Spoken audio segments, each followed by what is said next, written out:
things that you need to consider when you're starting the search for your first home.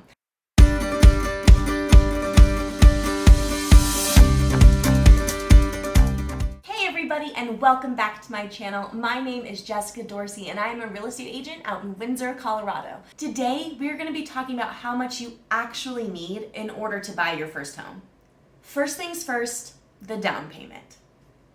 Obviously, we've all heard that you absolutely have to have 20% down in order to buy.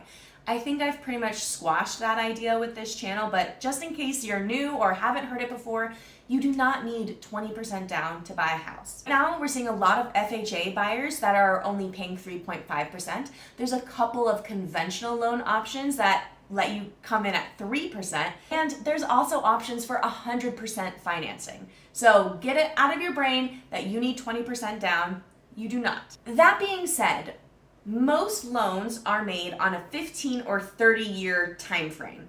So ultimately, the higher down payment that you have, the less amount of money that you're really borrowing. So overall, you're gonna pay less throughout that time with the higher amount of down payment.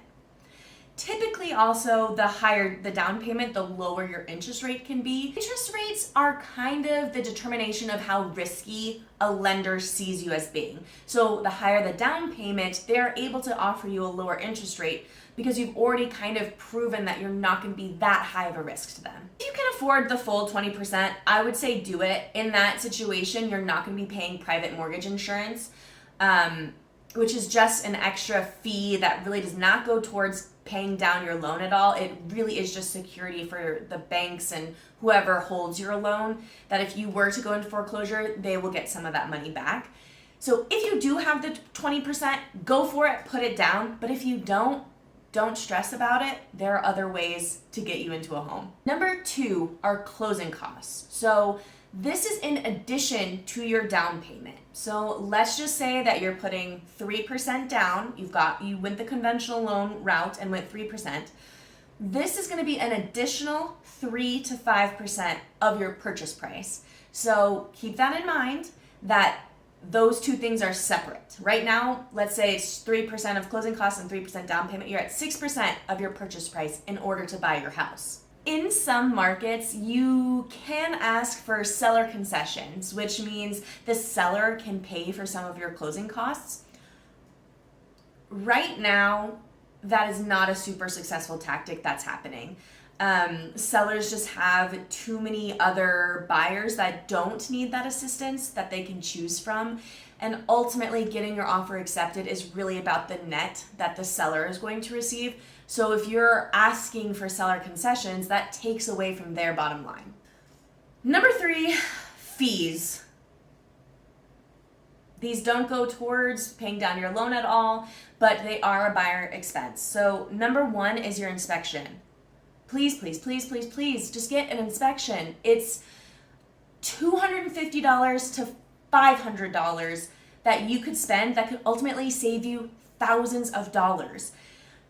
Don't forego the inspection because it's too expensive or you're trying to win the house.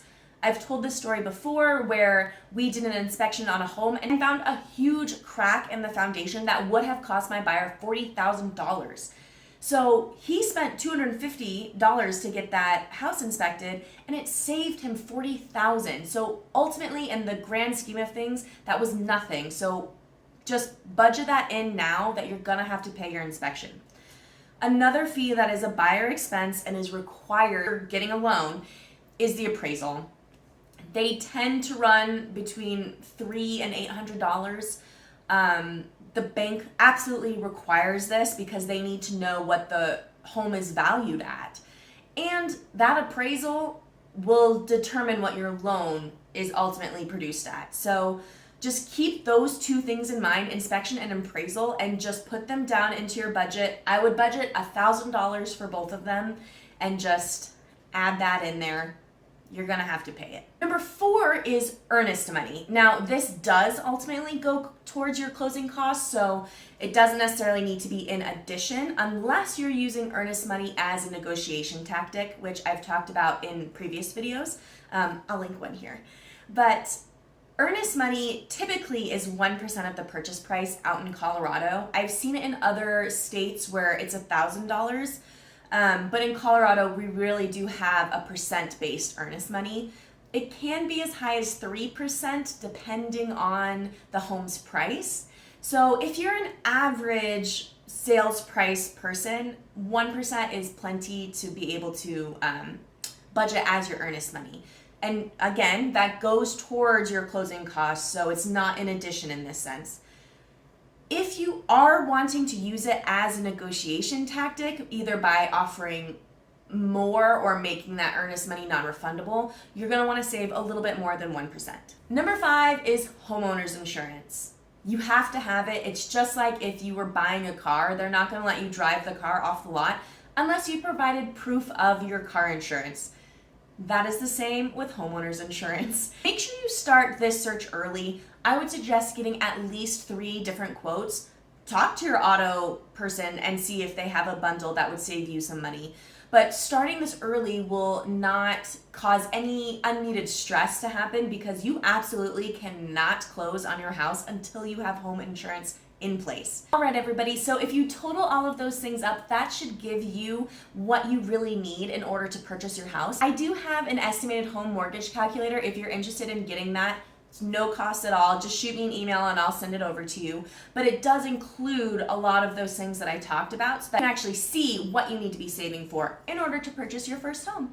All right, everybody, I hope you found this video valuable. Please like and subscribe, and I'll see everybody next week.